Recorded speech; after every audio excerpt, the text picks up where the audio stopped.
Today I'm going to show you what's inside of a diesel engine and how it works. Now this engine is from a 2006 Volkswagen Jetta TDI. I pulled it with about 295,000 kilometers on it, but we're going to tear it down to see just what makes these different from gasoline engines. Taking a quick look around the engine here, you can see we do have a plastic valve cover. We've got three lines here, one for vacuum, one for coolant, and one for the diesel fuel that's going to head through to your direct injectors. We do have a aluminum head with a cast iron block at the bottom here, and your coolant inlet and oil filter over here, which is easy to access. Coming around the side here, you can see we've got our vacuum pump as well as the water manifold over here for your cooling system. At the back here, we do have your intake and exhaust on the same side. I've done a video on how the turbocharger works, so you want to check that out. Finally, over here at the front of the engine, we do have a timing belt underneath this plastic cover, your engine mount, and the crankshaft here. Let's get started by pulling off these two clips here. And that you can remove the timing cover plate. Now this engine is only a single overhead cam with only 2 valves per cylinder and no variable valve timing. Now diesel engines start with compression ignition and don't actually use spark plugs. In fact, they just have a glow plug over here that's just used for really cold weather, so we can just pull the valve cover straight up without any ignition coil. Alright, I'm going to begin this teardown by removing the valve cover bolt. These are Torx T30.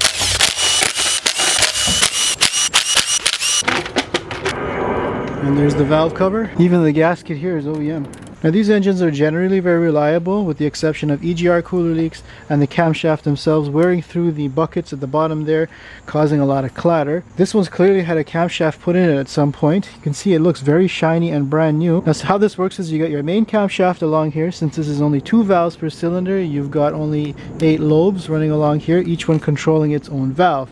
Now in the middle here, we've got the roller rocker arm system, which is going to control your direct injection diesel system at the back here. Now the direct injection system is a little unique. We've got our line that comes in, brings diesel into the head directly over here, and it's going to share it across a common rail over here. Now these are piezoelectric actuators, and you can see the wires that will run to them through this wiring harness over here. Now the roller rocker arm system is going to provide high pressure to that fuel to push it down through the injector, and then the injector itself, which is computer controlled, is going to control how much fuel goes into the combustion chamber. Now that differs from a gasoline direct injection engine where you have the fuel rail externally mounted, pressurized by a separate fuel pump, and then you've got your direct injectors over here that'll go directly into the combustion chamber. I'm going to start getting rid of some of the plumbing on this side of the engine so we can clear things up. Here I'm going to remove the line for the cooling. So over here we have the water manifold. I'm going to remove the 10mm bolts that hold it to the block. Here we've got the vacuum pump. It's driven off of this camshaft. Now in turbocharged applications, you have to have a vacuum pump because the air inlet pressure on the manifold is not enough to drive accessories like your evap canister or your brake booster, so this keeps a constant pressure. These are 8mm hex. Alright, so it looks like this vacuum pump comes off with the fuel connection over here. Snip that off. Now this here is the vacuum pump assembly.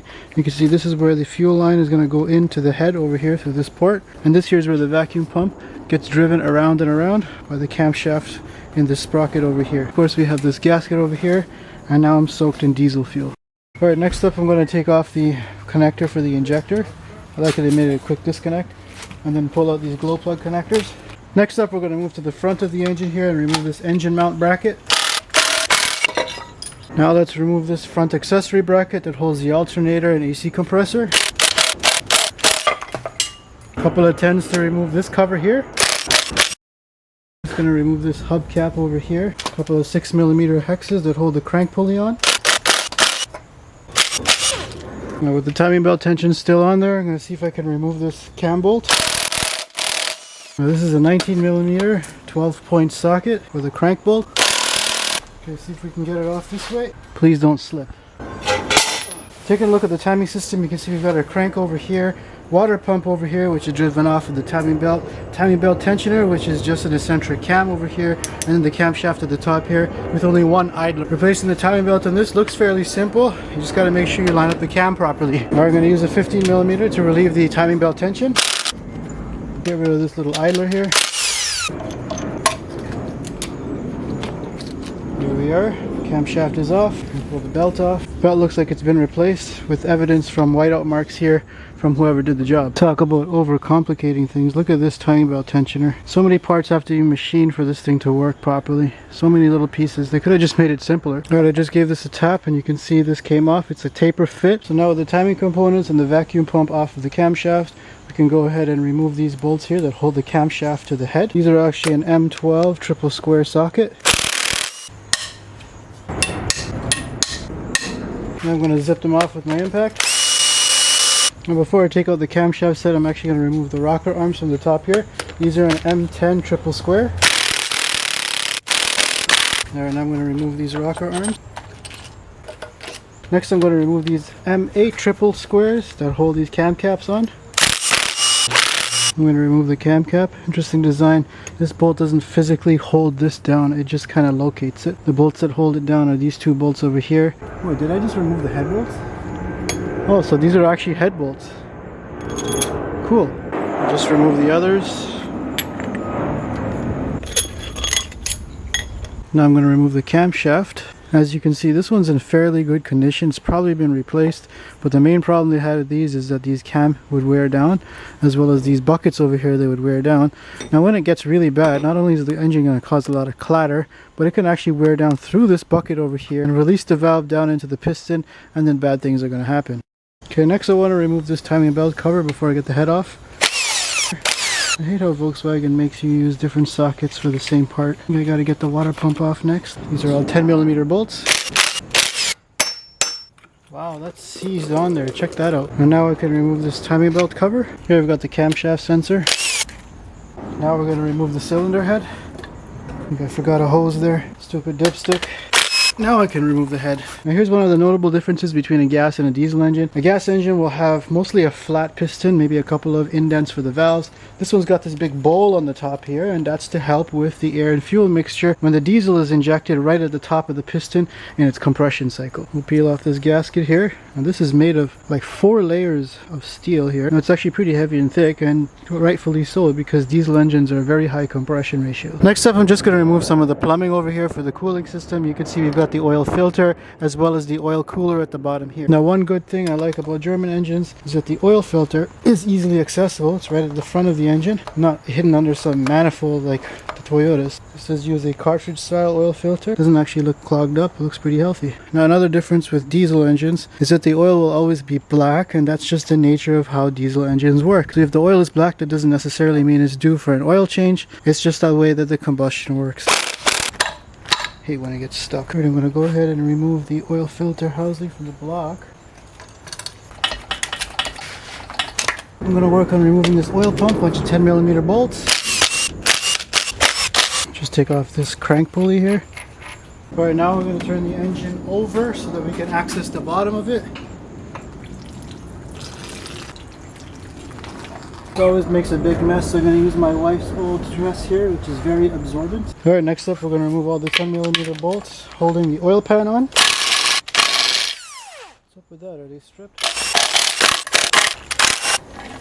Just lift off that oil pan. Where's the baffle? There usually is a baffle sitting here. And here you can see the oil pan. Alright, now I'm going to remove this front oil pump cover here. T45 to remove this oil pump. There's the oil pump and its chain. It's funny how this is driven off of a chain, but the camshaft is driven off of a belt. Now the bottom end of this engine is no different than a gasoline engine. We do have 2 bolts per main cap for your main bearings, and then 2 triple square bolts here for each connecting rod bearing. Here we've got the oil pump assembly, just held on by a couple of 10mm bolts, and the oil pickup too. Very similar to a gasoline engine. Just take off this oil pump tensioner. And now the oil pump. Now I'll remove the oil pump and pickup tube sub-assembly, and I'll just peel off the rear main seal. Shoot, I didn't unbolt that bolt there. Supposed to unbolt this before you put it on the engine stand so you can access this bolt. The connecting rod caps are a 12-point 10mm socket. And then take off these connecting rod caps. Take off this cap here. Bearings look okay. I mean, it was a higher mileage engine. Pistons are actually in pretty good condition. Just like a gasoline engine, you have these 2 compression rings at the top, and these are actually moving nice and free. Now this piston feels very heavy duty. It feels like it can take a lot of compression just for a little 1.9 liter engine. It feels pretty strong, and even the connecting rod feels very beefy for a little 4-banger. Alright, next up we're going to remove the 17mm main cap bolts here. There's just 2 per bearing. I'll break them free. So I was able to sneak that bolt out for the rear main seal. Hopefully I can pull it off now. I'm just going to zip these bolts off for the main bearings. And now I'll remove the main bearing. Looks pretty clean. Finally, I can remove the crankshaft. Part of that rear main seal had the crank position sensor on it. So now that we got the entire engine taken apart, we're going to take a look at all the components to see how they work. Starting here with the oiling system, we've got the oil pan over here. Fairly simple aluminum oil pan. These here is actually a knockout for the oil level sensor that you'd get on the more expensive Audi model. Next up we have our chain driven oil pump, which is going to suck up oil from that oil pan and put it out through this port over here. That's going to correspond to this hole over here, which is going to send oil down this galley here and then across to the oil filter assembly on the front of the block. Here you can see that oil galley as it runs across to the oil cooler and filter assembly. The oil is then going to get filtered out and be sent up through these oil galleys over here and then across. Now on the inside of the block, that oil is going to be sent across to this main oil galley that runs along here. You can see we've got the oil sprayers that are going to lubricate the bottom of the pistons, as well as the main bearings which are going to tap down into this oil galley. Additionally, we've also got another oil galley that runs down to lubricate the head. Here we've got the oil filter and cooler assembly. You can see oil is going to be sent through this hole over here to get filtered out by that cartridge assembly. We've also got to send oil through this oil cooler, which is just going to exchange heat with the cooling pipes that are over here and then send it back out through the system. We've also got an additional line here that's going to feed the turbocharger. Now up at the top of the block where the head bolts to, you can see we've got our oil feed as well as various drain back ports over here, and you've got a semi-closed block design where the coolant is going to flow around the pistons, but it's not completely open as it would be in an aluminum block. That makes these engines pretty strong. Now here's where we come to the main differences between the diesel and gasoline engine. Here's the piston from this 1.9 liter turbocharged diesel Volkswagen engine, and this here is a piston from a gasoline Subaru 2 liter turbocharged engine. Similar displacement. You can see this one here is a lot lighter and a lot easier to maneuver. This one is a lot more heavier duty. Now having a lot less reciprocating mass is going to make gasoline engines a lot smoother, whereas diesels are going to have a lot more heavier mass moving around, lending to vibrations and that characteristic diesel noise. And in addition, you can see this piston is fairly flat, whereas this one here has that mixing bowl when the diesel is injected. Now just like any four-stroke engine, there's four main phases of this piston moving up and down on this head here for a diesel or gasoline. The first is of course your intake stroke, where this piston moves down, that valve opens up, allowing fresh air to come into the cylinder. The second stroke is the compression stroke, where the piston moves back up, compressing that gas. Then ignition happens, which pushes this back down here. That creates work on the crankshaft, which helps it to rotate. And then finally, it's going to be the exhaust stroke, where it's going to push that air back out through the exhaust valve. Now, the main difference between the diesel and the gasoline is that diesel engines are actually compression ignition. So that means as this piston is moving up, it's compressing that air, causing its temperature to increase as well as its pressure. Then when the piston reaches the top, the fuel injector, which is this one at the top here, is going to inject some diesel.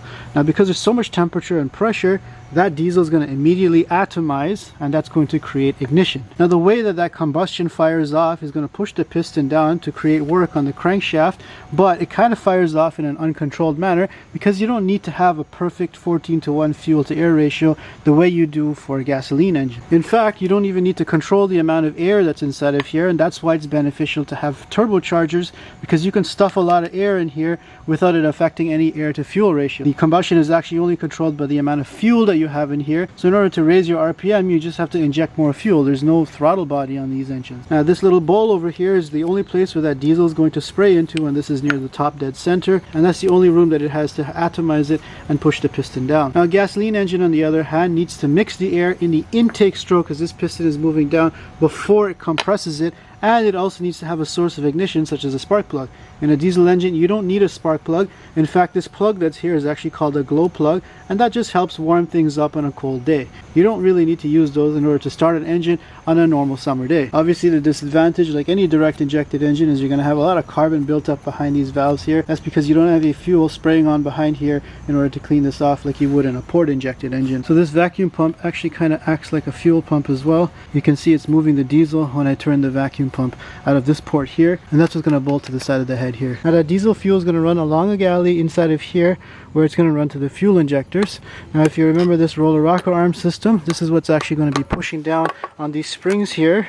And if I pop this up here, you can see the fuel injector. So that low pressure fuel is going to come in through that vacuum pump up to about here. Then you've got this extra spring here, which is going to provide even more pressure during the combustion stroke. Then you've got a piezoelectric actuator over here, which can fire this more than one time per combustion cycle, because it can be controlled by the computer in order to control things like emissions and a little bit more power. So these cam buckets over here, which control the valve clearances, are actually a hydraulic one. You can see there's a ring that goes around here, and you can see oil coming out when I squish it. That's going to take oil from this oil galley inside of here and control the amount of valve clearance that you have. Now it's important to note these were not the Dieselgate engines. This is an older design. If you keep up with your timing belt changes as well as your intake carb cleanup and listen out for valve chatter, these engines will last you a while if the transmissions will hold up. And that's pretty much what's inside of a diesel engine and how it works. Make sure you subscribe if you want to see more videos just like this one.